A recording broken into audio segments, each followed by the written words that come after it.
আকাশটার দিকে তাকিয়ে কি মনে হচ্ছে? এটা কি শরতের আকাশ, নাকি এটা বর্ষার আকাশ, না গ্রীষ্মের আকাশ?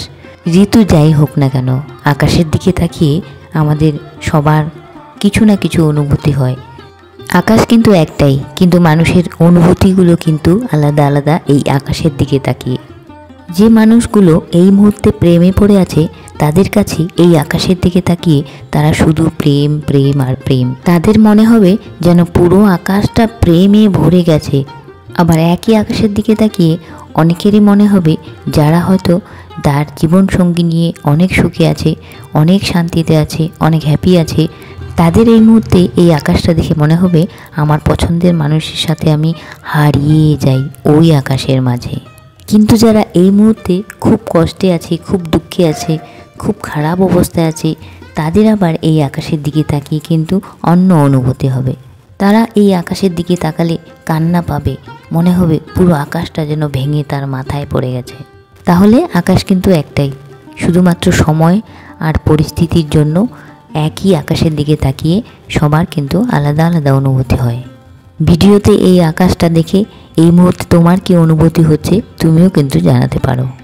অনুভূতি, ভালোবাসা এই সব কথা যখন উঠলো, তাহলে বলি আমরা এখন আজকে যাচ্ছি কিন্তু ভালোবাসারই জন্য, ভালোবাসার মানুষের জন্য কিছু একটা খুঁজতে। সেটা হচ্ছে বিস্কিট, এমন একটা বিস্কিট যেটা খেতে ভালোবাসার মানুষটা পছন্দ করে। তারই জন্য আমরা কিন্তু সেই বিস্কিট নিতে যাচ্ছি এখন শুকনা। শিলিগুড়ি থেকে শুকনাতে কেন যাচ্ছি শুধুমাত্র একটা বিস্কিট নিতে, সেটার কারণ হচ্ছে যে এই বিস্কিট কোম্পানিটা হচ্ছে কার্শিয়াংয়ের।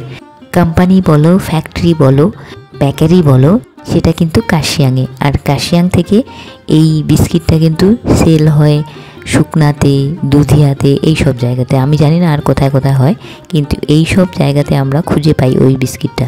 তো আমরা সেটাই এখন নিতে যাচ্ছি।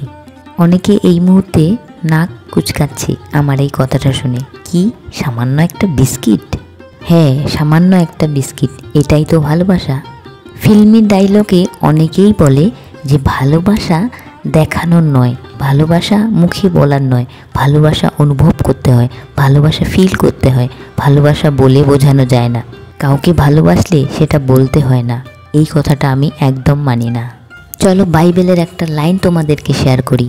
1 যোহন 3:18 বলছে, বৎসরা আইসো, আমরা বাক্যে কিংবা জিহ্বাতে নয়, কিন্তু কার্যে ও সত্য প্রেম করি।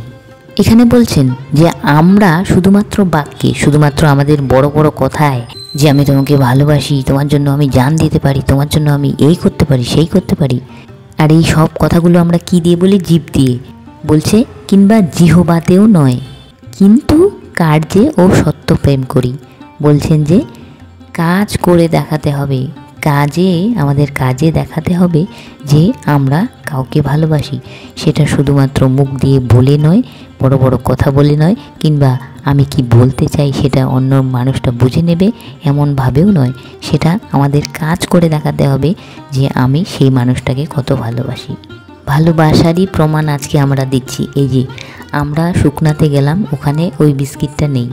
এখন আমরা এই রাতে, দেখো অন্ধকার হয়ে গেছে, এই রাতে এখন আমরা শুকনা থেকে যাচ্ছি কোথায় জানো? গাড়ি ধরা। এখন আমরা যাচ্ছি গাড়ি ধরায়। আমরা ভাবছি যেহেতু গাড়ি ধরা হচ্ছে কার্শিয়াংয়ের ওই দিকটাই, মানে ওই লাইনে, সেই জন্য হয়তো গাড়ি ধরাতে বিস্কিটটা থাকতে পারে। সেই জন্য এখন আমরা শুকনা থেকে আবার যাচ্ছি গাড়ি ধরাতে। চলো গাড়ি ধরাতে গিয়ে বিস্কিটটা পাওয়া যায় কিনা দেখি। অনেকে বলে ভালোবাসলে সেটা মুখে বলতে হয় না। না ভাই, মুখে না বললে কি করে বুঝবে যে তুমি তাকে কত ভালোবাসো? তুমি তাকে মুখে বলবে না যে তুমি তাকে ভালোবাসো, তুমি তাকে তোমার কাজ দিয়ে প্রমাণ দেবে না যে তুমি তাকে ভালোবাসো, আর উল্টো দিকের মানুষটা কি এমনি এমনি সব বুঝে যাবে? সে কি অন্তর্যামী? সে কি ভগবান যে সব কিছু বুঝে যাবে? তুমি তাকে বলবে না, তোমার কাজ দিয়ে প্রমাণ দেবে না। মুখে বলতে না পারলেও কিন্তু কাজ দেখিয়ে প্রমাণ করতে হবে তুমি তাকে কত ভালোবাসো। যাই হোক, এই মুহূর্তে আমরা গাড়ি ধরাতে পৌঁছে গেছি, আর এখানে প্রত্যেকটা দোকান দেখলাম, এখানেও কিন্তু সেই বিস্কিটটা নেই। আমরা একদম গাড়ি ধরাতে দাঁড়িয়ে আছি, আর এই যে সোজা দেখতে পাচ্ছ একটা গাড়ি আসছে, এই সোজা এদিক দিয়ে গেলে দুধিয়া মিরিক যাওয়া যায়। আর এই যে ডান দিকের রাস্তাটা, এটাই হচ্ছে পাংখাবাড়ি রোড, যেটা সোজা কার্শিয়াংয়ে গিয়ে পৌঁছাবে। তো সেই ভেবেই কিন্তু আমরা ভাবলাম যে হয়তো কার্শিয়াং থেকে এই গাড়ি ধরাতে হয়তো সেই বিস্কিটটা আসে। গাড়ি ধরাতেও যখন আমরা পেলাম না, এখন আমরা যাচ্ছি ফাইনালি দুধিয়া। দুধিয়াতে আমরা ধরে নিয়েছি যে দুধিয়াতে থাকবেই থাকবে। একটা বিস্কিটের জন্য আমরা কত ঘুরছি ভাবা যায়। এই তো আমরা চলে এসেছি দুধিয়াতে, আর দুধিয়াতেও আমরা দেখলাম যে এখানেও ওই বিস্কিটটা নেই, কারণ যেহেতু এখন বর্ষাকাল, তাই বর্ষাকালে নাকি ওই বিস্কিটটা, ওই যে বেকারি, সেই বেকারি ওই বিস্কিটটা বানায়ই না। অগত্যা আর কি করব, কিছু করার নেই। এত ঘোরা হলো, শুকনা গাড়ি ধরা, শেষ পর্যন্ত আমরা দুধিয়া পর্যন্ত চলে আসলাম, তাও সেই বিস্কিটটাই পাওয়া গেল না। আর ওই বিস্কিটটা হচ্ছে কি জানো, নির্মল বেকারি, নির্মল বেকারির একটা বিস্কিট। এই যে এখানে দেখতে পাচ্ছ, আমি দেখাচ্ছি দাঁড়াও, এই যে এখানে একটা রয়েছে নির্মল বেকারির, এই দেখো এখানে লেখা আছে নির্মল বেকারি, কিন্তু এই বিস্কিটটা হচ্ছে কালারটাও অন্য, আর এটা হচ্ছে শক্ত শক্ত, এটার মধ্যে নারকেল কী সব দিয়ে বানানো আছে। এই যে কার্শিয়াং লেখা আছে নির্মল বেকারি, এই সেম ধরনের বিস্কিটটা, কিন্তু ওটা হচ্ছে সাদা রঙের, একই কোম্পানির, কিন্তু আমরা যেটা খুঁজছি সেটা হচ্ছে সাদা, আর ওই জিনিসটা নেই। এখন নাকি ওই বেকারি, মানে এই বর্ষা সিজনে নাকি ওই বিস্কিটটা বানাচ্ছেই না, তাই কি আর করা যাবে, অন্য আরেকটা বিস্কিট নিয়ে এখন বাড়ি ফিরতে হবে।